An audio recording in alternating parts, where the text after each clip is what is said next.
नमस्कार साथियों, स्वागत है आप सभी का सौम्या लॉ स्टडी में। और मैं हूं हरिप्रसाद। जैसा कि हम लेक्चर सीरीज की में आज हम बात करेंगे the probation of offender act 1958, परिवीक्षा अधिनियम 1958 के बारे में।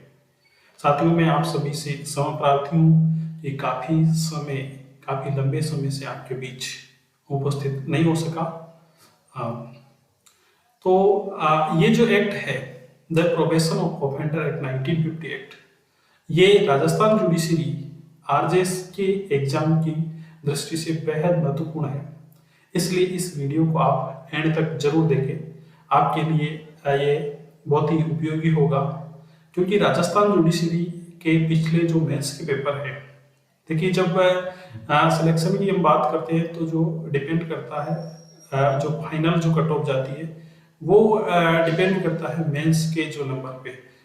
तो यहाँ जो है पिछले एग्जाम जो है राजस्थान जुडिशरी के पिछले एग्जाम की हम चर्चा करें तो पिछले एग्जाम में जो है इस एक्ट से लगभग 2 या 3 क्वेश्चन पहले पूछे जा चुके हैं। तो यहाँ जो है ये एक्ट राजस्थान जुडिशियल कंपटीशन के लिए या अन्य जुडिशरी के कंपटीशन के लिए बेहद महत्वपूर्ण है। तो बिना किसी समय खराब किए हम स्टार्ट करते हैं। तो सबसे पहले हम बात करते हैं प्रोबेशन के बारे में। तो प्रोबेशन क्या होता है, इसको एक हम प्रैक्टिकल एग्जाम्पल की दृष्टि से हम देखते हैं। देखिए, हमने एक प्रैक्टिकल एग्जाम्पल लिया है कि जब कोई ऑफेंस घटित होता है तो हम एक एग्जाम्पल से स्टेप बाय स्टेप चलेंगे। तो सबसे पहले अपराध घटित होता है, और अपराध घटित होने के बाद में क्या होती है, अपराध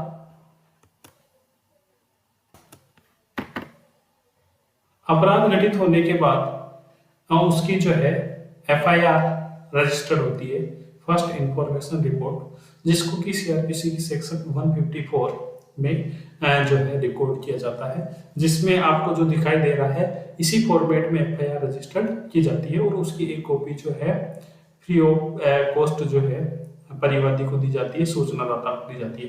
देखिए, आप देख लीजिए एफआईआर कैसी होती है, जिसको आप सीआरपीसी 154 पढ़ेंगे तब भी आपके लिए ये सारी चीजें जो है इसमें जो मेंशन है ये एफआईआर का फॉर्मेट है, और ये स्टेट गवर्नमेंट के द्वारा जो प्रिस्क्राइब्ड फॉर्मेट होता है उसी में रजिस्टर्ड की जाती है। इसमें देखिए कि कौन सा एक्ट पे ऑफेंस हुआ है, कौन से सेक्शन, वो सारी चीजें मेंशन रहती है।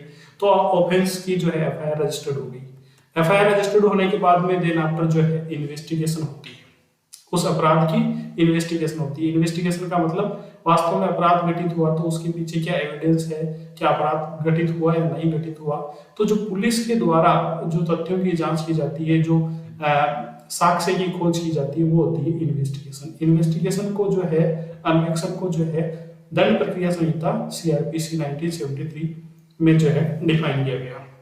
देन आफ्टर इन्वेस्टिगेशन होने के बाद में जो है चार्जशीट फाइल होती है। चार्जशीट फाइल होने के बाद में विचारण होता है ट्रायल। ट्रायल में क्या होता है, ट्रायल में चार्ज फ्रेम करने के बाद में जो है एविडेंस रिकॉर्ड होती है, देन जो है प्रोसिक्यूशन एविडेंस के बाद में जो है डिफेंस एविडेंस होती है, देन आफ्टर फाइनल आर्ग्यूमेंट होके फिर जजमेंट आता है। तो ये आ गया जजमेंट। अब यहाँ हम बात कर रहे हैं कि जैसे ही जजमेंट आ जाता है तो 2 चीजें होती है, या तो जब जजमेंट सुनाया जाता है तो 2 स्थितियां होती है कि या तो ट्रायल पे जो है कन्विक्शन दिया हो या फिर एक्विटल किया हो, या तो दोष सिद्ध किया हो या फिर दोष मुक्त किया हो। लेकिन जब दोष मुक्त कर दिया अर्थात एक्विटल कर दिया तो जो है ट्रायल वही ओवर हो जाती है और वही जजमेंट सुना दिया जाता है। लेकिन जब कन्विक्शन होता है, देन जो है जब कन्विक्शन या दोष सिद्धि की जाती है तो यहाँ पे जो है पॉइंट ऑफ पनिशमेंट सजा के बिंदु पर सुना जाएगा। तो आफ्टर कन्विक्शन 2 स्थितियां उत्पन्न होती है। जो आर्ग्यूमेंट किया जाता है वो आर्ग्यूमेंट किया जाता है एक्यूज के एडवोकेट के द्वारा कि अभियुक्त को प्रोबेशन का लाभ दिया जाए, और जो है प्रोसिक्यूशन जो एडवोकेट है पब्लिक प्रोसिक्यूटर उसका आर्गुमेंट ये रहता है कि जो है मैक्सिमम पनिशमेंट दिया जाए या फिर जो है प्रोबेशन का लाभ नहीं दिया जाए। तो यहाँ जो आफ्टर कन्विक्शन प्रोबेशन की स्थिति उत्पन्न होती है तो कोर्ट जो है प्रोबेशन या जो इम्पीचमेंट दे सकती है। लेकिन ध्यान रखने लायक बात यह है कि जो प्रोबेशन जो आता है या प्रोबेशन का जो ऑर्डर पास किया जाता है आफ्टर कन्विक्शन किया जाता है, जो है जब इक्विटल किया जाता है तो प्रोबेशन की कोई बात नहीं आती है। तो प्रोबेशन जो है हमेशा काम में आता है दोषसिद्ध व्यक्ति के लिए, कन्विक्टेड पर्सन के लिए। लेकिन कब काम में आता है? जब जजमेंट सुना रहे हैं और जब उस व्यक्ति को दोषी मान लिया तब। अगर निर्दोष है तो प्रोबेशन की कोई बात उत्पन्न नहीं होती है, और जब दोषी मान लिया तो उस व्यक्ति पे कुछ शर्तें अधिरोपित करके कुछ पर्टिकुलर टाइम पीरियड के लिए उस व्यक्ति को प्रोबेशन पर छोड़ दिया जाता है, तो वो प्रोबेशन होता है। प्रोबेशन का मैक्सिमम टाइम पीरियड 3 वर्ष का होता है, जो कि हम प्रोबेशन एक्ट में पढ़ेंगे। लेकिन कोर्ट जो है उस प्रोबेशन के टाइम पीरियड के लिए पर्टिकुलर शर्तें अधिरोपित कर सकती है, उन शर्तों की पालना करनी होती है, अपराधी को पुनः अपराध नहीं करना होता है। लेकिन अगर मान लो उसने पुनः अपराध कर दिया तो जो है उस व्यक्ति को वापस जेल भेजा जा सकता है। तो एक प्रैक्टिकल एग्जाम्पल के माध्यम से हमने ये समझा। अब हम बात करते हैं प्रोबेशन शब्द की। प्रोबेशन शब्द का मतलब क्या है? What is probation? प्रोबेशन यानी परिवीक्षा का क्या मतलब है? एक्चुअली जो प्रोबेशन वर्ड है, जो प्रोबेशन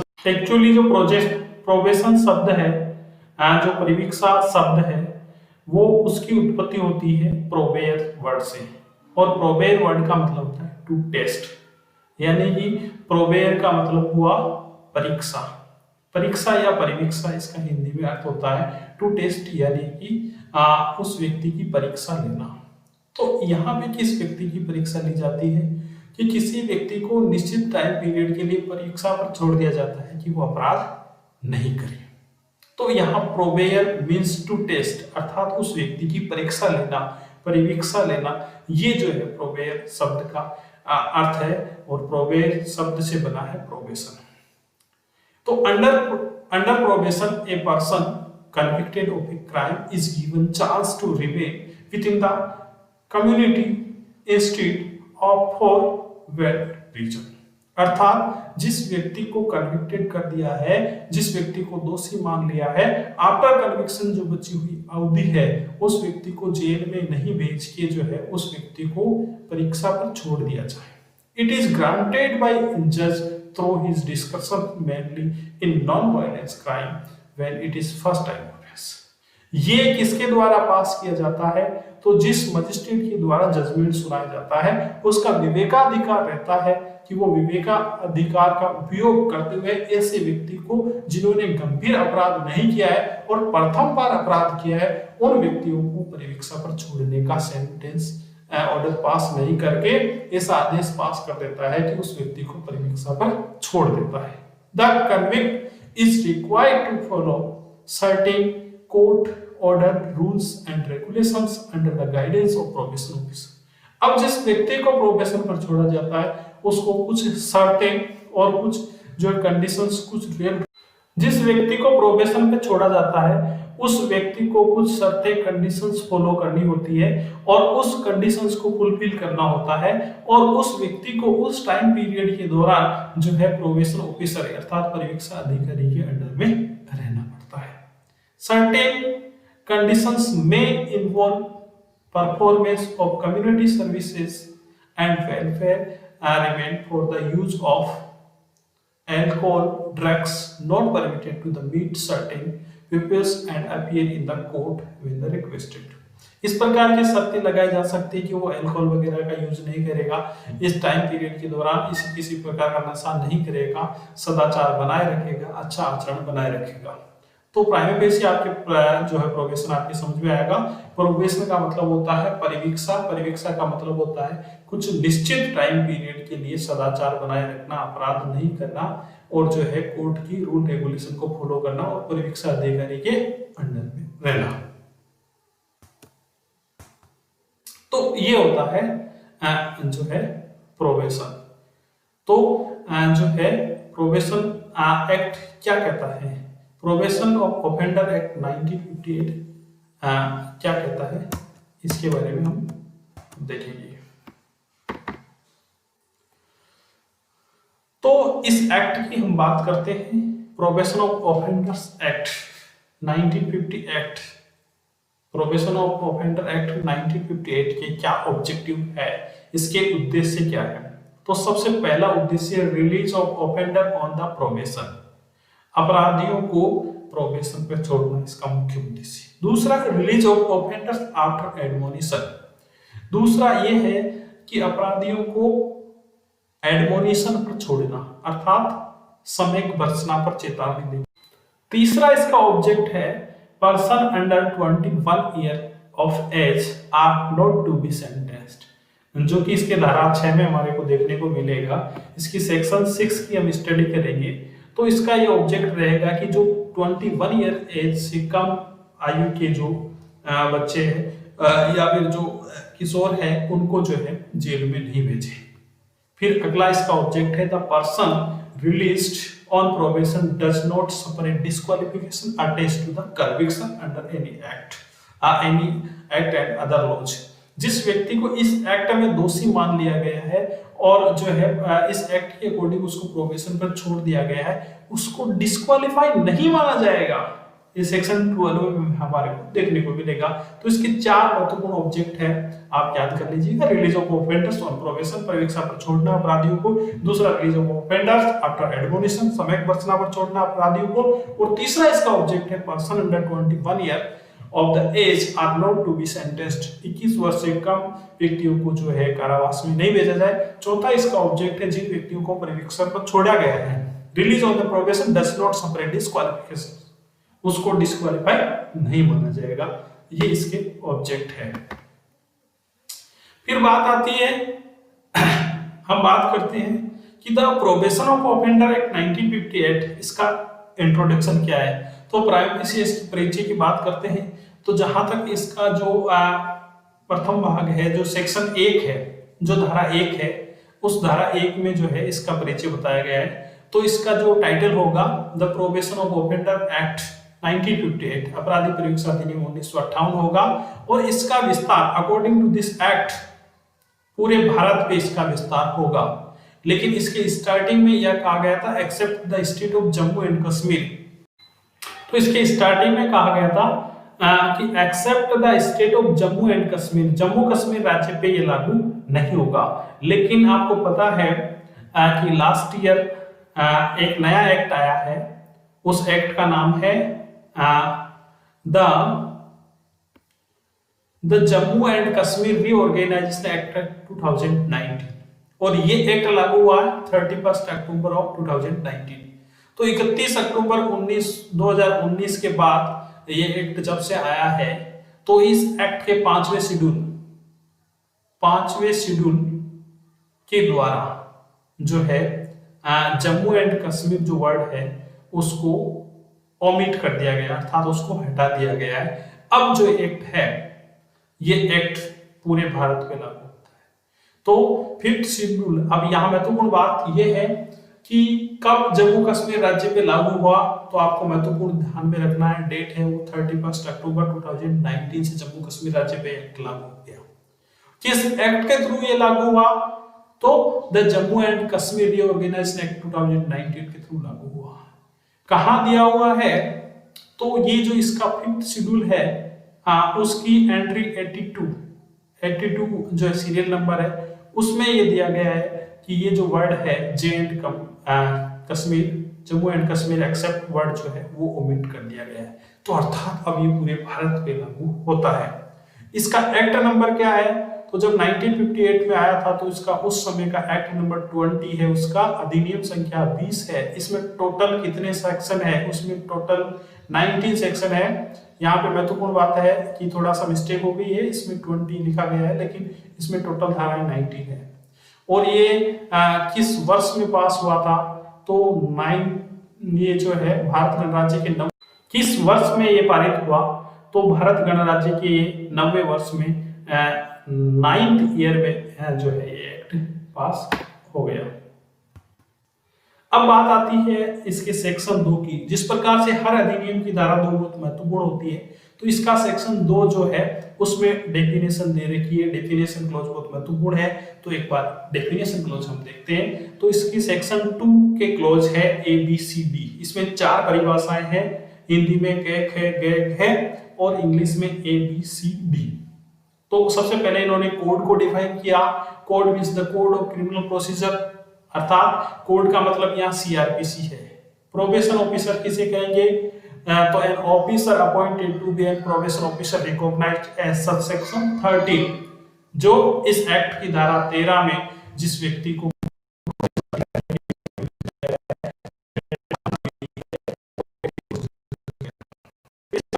किसे कहेंगे, यानी कि वीत किसे कहेंगे? तो वीत वाली परिभाषाएं यानी कोई महत्वपूर्ण नहीं है, फिर भी जो है नियमों द्वारा बनाए गए वीत विपरीत है। और ऐसे शब्द जो इस एक्ट में यूज तो किए गए हैं लेकिन डिफाइन नहीं किए गए हैं, परंतु उन शब्दों को CRPC में डिफाइन किया गया है, तो उनका अर्थ वहां CRPC में जो अर्थ दिया गया है वही अर्थ लिया जाएगा। तो इसमें महत्वपूर्ण बात, एक ही डेफिनेशन आपको महत्वपूर्ण ज्यादा है। एक तो कोड की, कोड मतलब CRPC यहाँ कोड माना जाएगा। दूसरी महत्वपूर्ण बात यह है, इसका जो डी क्लोज है, डी क्लोज वहां पे ऐसे शब्द जो यहाँ प्रयुक्त किए गए हैं, यूज किए गए हैं लेकिन डिफाइन नहीं किए गए हैं, उनका अर्थ वही लिया जाएगा जो CRPC में है। तो ये डेफिनेशन क्लोज हमने देखा। अब इसके बाद महत्वपूर्ण बात आती है धारा 3। धारा 3 में है एडमोनिशन। एडमोनिशन होता क्या है? एडमोनिशन का मतलब होता है हिंदी में भर्त्सना। यह एडमोनिशन का मतलब होता है भर्त्सना या चेतावनी देकर छोड़ देना या वार्निंग देकर छोड़ देना। जैसे एक प्रैक्टिकल उदाहरण के माध्यम से समझते हैं भर्त्सना क्या होती है। भर्त्सना का मतलब जैसे मान लो एक कोई बच्चे ने नया अपराध कर दिया, तो आप इसे कहते हैं कि ये आज तो गलती हो गई है, आइंदा बाद ऐसी गलती नहीं होनी चाहिए, तो उसे क्या कहेंगे हम? एडमोनिशन। उसे कहेंगे हम भर्त्सना। ऐसी गलती दोबारा नहीं होनी चाहिए। तो जब कोर्ट में अगर कोई पहली बार अगर कोई ऑफेंस करता है तो उस व्यक्ति को एडमोनिशन छोड़ दिया जाता है, कोर्ट के द्वारा भर्त्सना देके छोड़ दिया जाता है। तो ऐसा छोड़ना कहलाता है एडमोनिशन या भर्त्सना, जिसको चेतावनी या वार्निंग देके छोड़ दिया जाता है। तो ये होती है एडमोनिशन। अब एडमोनिशन के लिए क्या शर्तें जरूरी है? तो यहाँ हमने 3 चीजें समझाई है। सबसे पहली बात यह है कि नो प्रीवियस कन्विक्शन, पहले किसी मामले में उस व्यक्ति को दोषी नहीं ठहराया गया हो, अर्थात अभी दोष सिद्ध कर दिया है, दोष सिद्ध की बात कर रहे हैं, लेकिन उससे पहले किसी अपराधी केस में अगर दोष सिद्धि हो गई थी, पूर्व दोष सिद्धि, तो उस व्यक्ति को एडमोनिशन का लाभ नहीं दे सकते। तो पहली शर्त नो प्रीवियस कन्विक्शन, पूर्व अपराध में दोष सिद्ध नहीं होना चाहिए। दूसरी शर्तें यह है कि उन अपराधों में जिनमें दोष सिद्ध किया है या तो 380 का हो, अर्थात 380 का मतलब किसी के घर में चोरी की गई हो, 381 का हो, या फिर मरे हुए व्यक्ति की क्रिमिनल ब्रीच ऑफ मिसएप्रोप्रिएशन हो, यानी कि आपराधिक दुर्विनियोग हो, या फिर 420 हो। तो 380, 381, 404 और 420, 380, 381, 404, 420, इनमें से कोई ऑफेंस होगा तो ही उसको एडमोनिशन का लाभ मिलेगा। तो 380, 381, 404, 420, इसके अलावा जिस मामलों में 2 वर्ष से कम का सजा का प्रावधान हो उनमें मिल सकता है। तो 4 बातें हो गई, 4 बातें तो ये 380, 381, 404, 420, और 5वीं बात ये है कि जिस व्यक्ति को 2 वर्ष से कम सजा मिली आईपीसी की किसी भी धारा में, किसी भी धारा में 2 वर्ष से कम सजा, ऐसा कोई अपराध किया गया है, या तो 380 वाला अपराध किया हो, 381 वाला किया हो, 404 वाला किया हो, 420 वाला किया हो, या फिर ऐसा अपराध किया हो जिसमें 2 वर्ष से कम सजा का प्रावधान हो, उसमें छोड़ा जा सकता है। लेकिन ये दोनों चीजों के होने के बाद भी तीसरी चीज होना आवश्यक है। क्या? Circumstances of the case. Circumstances of the case में 2 बातें इंक्लूड है। एक तो नेचर ऑफ ऑफेंस, अपराध की प्रवृत्ति साधारण होनी चाहिए, गंभीर नहीं होनी चाहिए। दूसरा कैरेक्टर ऑफ ऑफेंडर, अपराधी का चरित्र, अपराधी का सील अच्छा होना चाहिए, तब ही उसको एडमोनिशन पर छोड़ा जा सकता है। तो एडमोनिशन पर छोड़ने के लिए 3 बातें आवश्यक है। नंबर 1, पूर्व दोष सिद्धि नहीं होनी चाहिए। नंबर 2, 380, 381, 404 या 420 में उसको दोष सिद्ध किया गया। या फिर punishable with the punishment less than 2 year, 2 वर्ष से कम सजा वाले मामले में 2 वर्ष से कम सजा हो उस सेक्शन में दंडित किया गया, और अपराधी का चरित्र अच्छा हो, और अपराध का नेचर ऑफ द ऑफेंस, अपराध की प्रकृति अच्छी हो तो ही एडमोनिशन पर छोड़ा जा सकता है। ये है section 3 of the probation act.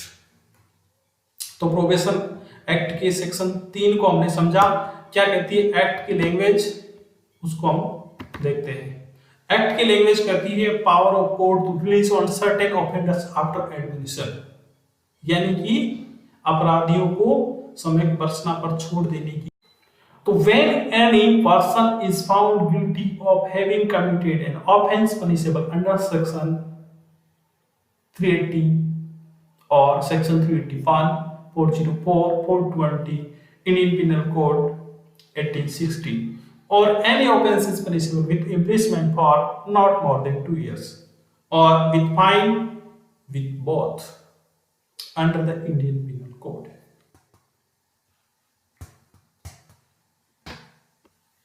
तो इन जो है धाराओं में दंडित किया गया। No previous conviction is proved against and court by which person is found guilty is opinion, court के द्वारा इन धाराओं में दोष सिद्ध पाया जाता है। और दो चीजें और है, circumstances of the case including the nature of the offence और कैरेक्टर ऑफ द ऑफेंडर। तो हिंदी में देख लीजिएगा, जब कोई व्यक्ति को 379, 380, सॉरी यहाँ एक सेक्शन मिक्स हो गया था इंग्लिश में, वो याद रखना, 379, 380, 381, 404, 420 के अधीन दंड किया गया हो, या फिर 2 वर्ष से कम सजा वाले का मामले में भारतीय दंड संहिता की या फिर अन्य किसी विधि में 2 वर्ष से कम सजा वाले मामले में दोषी पाया गया हो, या फिर पूर्व दोष सिद्धि नहीं हो, तो अपराध की प्रकृति और अपराधी के चरित्र को ध्यान में रखते हुए जो है धारा 3 के अधीन, धारा 4 में जो है सदाचरण की परीक्षा को छोड़ने की बजाय उसको धारा 3 में एडमोनिशन पर समय बरसना पर छोड़ दिया जाएगा। अब बात आती है धारा 4। इस एक्ट की धारा 4 बेहद महत्वपूर्ण है। इस अधिनियम की section 4 is very must because, क्योंकि इसी में प्रोबेशन है, इसी में वो शर्तें दी गई है जब किसी व्यक्ति को प्रोबेशन पर छोड़ा जाएगा। तो इसका पहला क्लोज देखते हैं।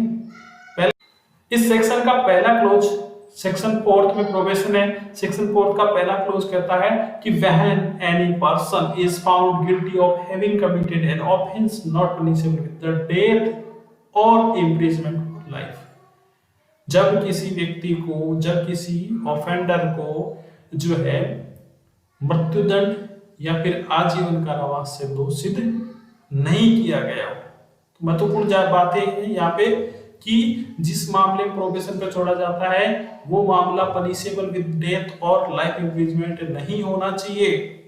And the court by which the person is found guilty is opinion that having regard to circumstances of this case including nature of the offender and the character of offender, it expanded release him on probation of good conduct।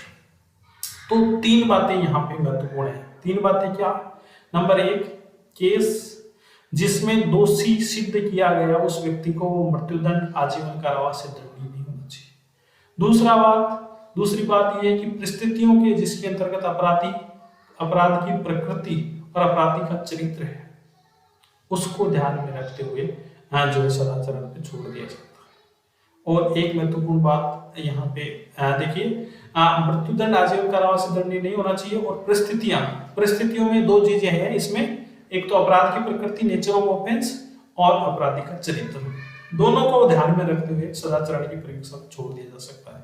तो यहाँ पे 2 बातें हैं, मृत्युदंड या आजीवन कारावास से दंडित नहीं हो, और परिस्थितियों की जिसकी बात कर रहे हो उसमें अपराध की प्रकृति और अपराधी का चरित्र को ध्यान में रखते हुए प्रोबेशन पे छोड़ दिया जा सकता है। और तीसरी महत्वपूर्ण बात यह है कि जिस टाइम पीरियड के लिए छोड़ा जाता है वो टाइम पीरियड कितना होगा? 3 वर्ष से अधिक नहीं होगा।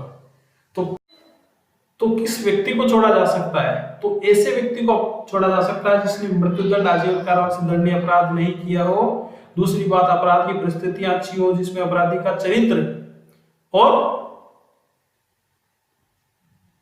अपराधी का चरित्र और अपराध की प्रकृति हो, और टाइम पीरियड कितना रहेगा, मैक्सिमम 3 वर्ष का रहेगा, और परिशांति कायम रखने का और सदाचारी बना रहेगा। और जिस टाइम पीरियड के लिए छोड़ा जाएगा वो जो है वहां पे जो है शांति बनाए रखेगा। तो ये हमने इसका पहला क्लोज देखा। इसका दूसरा क्लोज ये कहता है कि before making any order under section first subsection first the court shall take into consideration the report if any probation officer concerned in relation to the section to the case। इसमें एक report मांगी जाती है, एक consideration report, यानी कि जब कोई आदेश दिया जाता है प्रोबेशन ऑफिसर के द्वारा, जब प्रोबेशन पे छोड़ा जाता है तो प्रोबेशन ऑफिसर की रिपोर्ट मांगी जाती है। जब हम सेक्शन 7 देखेंगे, इस एक्ट का सेक्शन 7 देखेंगे तो इस प्रकार की रिपोर्ट मांगी जाती है। रिपोर्ट कौन देता है, प्रोबेशन ऑफिसर देता है, और वो रिपोर्ट जो है गोपनीय होती है। सेक्शन 7 हम देखेंगे तब देखेंगे। तो इस प्रकार की जो प्रोबेशन ऑफिसर पर जो रिपोर्ट दी जाती है प्रोबेशन ऑफिसर के द्वारा, उस पर विचार किया जा सकता है। फिर इसका तीसरा क्लोज आता है कि when order under section first is made the court में if it is opinion that in the interest of offenders and public it expects so to do in addition pass a supervision order directing that the offender shall remain under the supervision of a probation officer named in order to during the such period not being less than 1 year as may be specified therein may such supervision order impose such conditions as deemed necessary for the due supervision of the offenders। जब इस धारा में probation को छोड़ा जाता है तो न्यायालय को यह लगता है कि ऑफेंडर के इंटरेस्ट में, अपराधी के हित में और जनता के हित में आवश्यक हो कि उसके लिए सुपरविजन का ऑर्डर पास किया जाना चाहिए, तो जो है प्रोबेशन ऑफिसर को जो है उसके सुपरविजन में रख सकता है, प्रोबेशन ऑफिसर के सुपरविजन में रख सकता है, और ऐसा जो टाइम पीरियड होगा सुपरविजन का वो होगा 1 ईयर का। तो इस प्रकार जो है सुपरविजन में रख सकता है। अगली बात आती है कि the court making supervision order subsection 3 shall require to offender before his release और entitled into the bond abstentions from the intoxicates, अर्थात इस प्रकार की शर्तें लगाई जा सकती है। जिस कोर्ट के द्वारा प्रोबेशन पे छोड़ा जाता है तो उसके आदेश में इस प्रकार की शर्तें हो सकती है कि वो नशा नहीं करेगा, वो मादक पदार्थों का उपयोग नहीं करेगा, जो है सदाचार बनाए रखेगा, अपराध की पुनरावृत्ति नहीं करेगा, और उससे प्रतिभू श्योरिटीज गारंटर मांग सकता है और उससे सेल्फ बॉन्ड मांग सकता है। इसके अलावा इसका जो 5वां क्लोज है ये कहता है कि जब प्रोटेक्शन का आदेश दिया जाता है, जब सुपरविजन का ऑर्डर पास किया जाता है तो न्यायालय ऐसी शर्तें जो है अपराधी को समझाएगा और प्रोबेशन सदाचार और शांति बनाए रखेगा। इस प्रकार की शर्तें लगाई जा सकती है, और प्रोबेशन पर जब छोड़ा जाता है तो सुपरविजन का ऑर्डर पास किया जा सकता है, और सुपरविजन का ऑर्डर 1 वर्ष से कम नहीं होगा, ठीक है। और प्रोबेशन ऑफिसर से एक रिपोर्ट मांग सकती है, वो रिपोर्ट गोपनीय होगी सेक्शन 7 में। तो इस प्रकार जो है प्रोबेशन पे छोड़ा जाता है। ये हमने सेक्शन 4 में देखा। अब हम बात करते हैं सेक्शन 5 की। सेक्शन 5 में कुछ नहीं है, 2 चीजें हैं।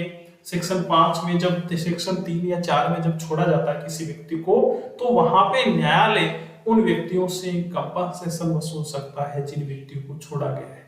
तो प्रति करोड़ खर्चे की मांग कोर्ट की जो है यहाँ पावर है कि कोर्ट जब 3 और 4 में छोड़ा जाता है तो उन व्यक्तियों पर जो कंपनसेशन का एडिशनल ऑर्डर पास कर सकता है। Power of the court to require release offenders to pay compensation and cost. तो the court direct the release of the offender under section 3 or section 4 may it think make at the same time further order directing him to pay। तो इस प्रकार का प्रतिकर पे करने का order दे सकता है। किस बात के लिए प्रतिकर? जो विक्टिम था, जो पीड़ित था, उसको कितना हानि हुआ, नुकसान हुआ, उसके लिए प्रतिकर दिला सकता है। और जो प्रोसिक्यूशन में या प्रोसीडिंग्स में जो खर्चा आया वो दिलाया जा सकता है।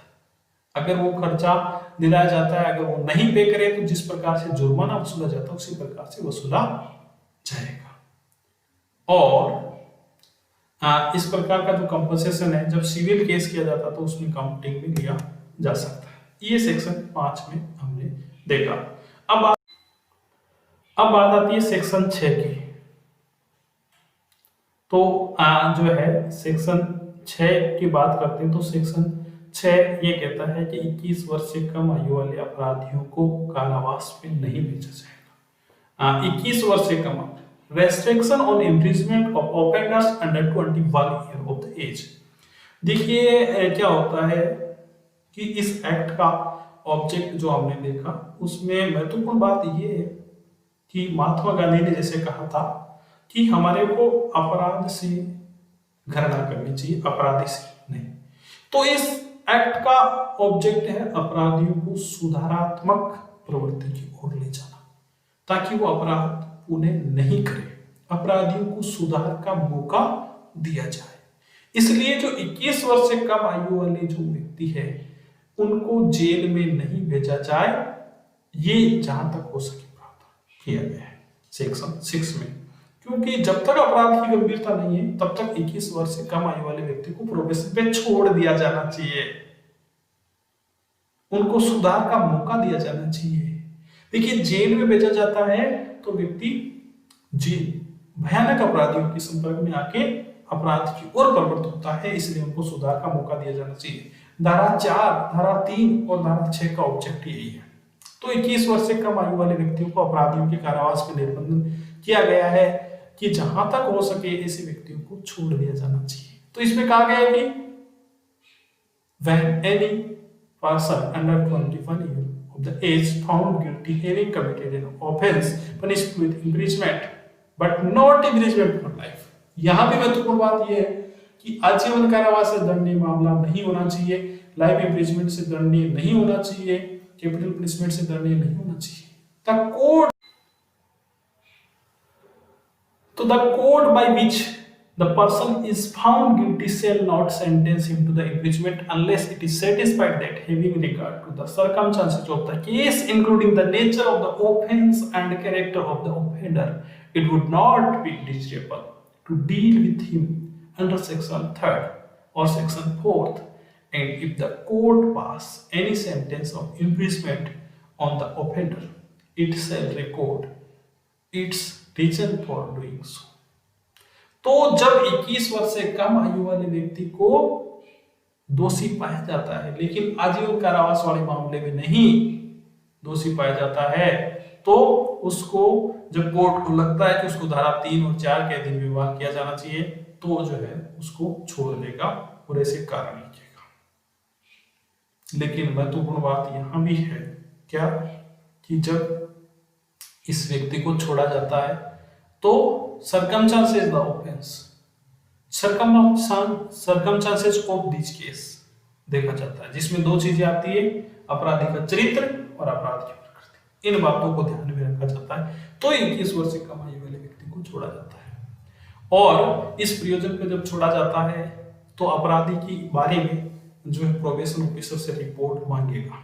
तो अपना समाधान करने के प्रयोजन से सेक्शन 3 और 4 में जब छोड़ा जाता है तो प्रोबेशन ऑफिसर जो होता है उससे रिपोर्ट मांगेगा, उसके चरित्र के बारे में, शारीरिक और मानसिक दिशा के बारे में, और उस पर विचार करेगा।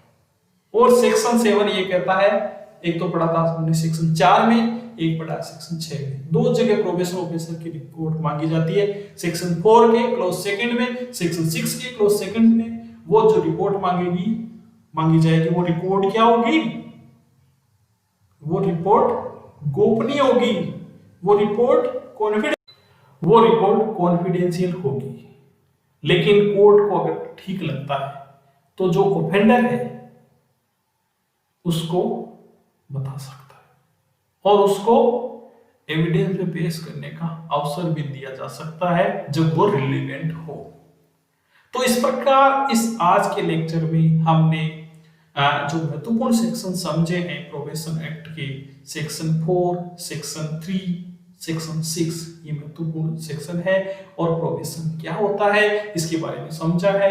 ये जनरली क्वेश्चन पूछे जाते हैं जुडिशियल कंपटीशन में। तो आज का लेक्चर आपके लिए बेहद महत्वपूर्ण साबित हुआ है आपके लिए। तो आज के लेक्चर में हमने जो अच्छे से समझा। अगर आप नए हमारे चैनल पे, तो हमारे इस चैनल सौम्या लॉ स्टडी को सब्सक्राइब करना नहीं भूलें। और आपको ये वीडियो अच्छा लगे तो लाइक करें, शेयर करें और जो है कमेंट करके हमें बताएं कि आपको ये लेक्चर कैसा लगा। और आपका सजेशन हो किसी प्रकार का, वो भी कमेंट बॉक्स में लिखें। तो आज के लिए इतना ही, मिलते हैं अगले वीडियो में। धन्यवाद।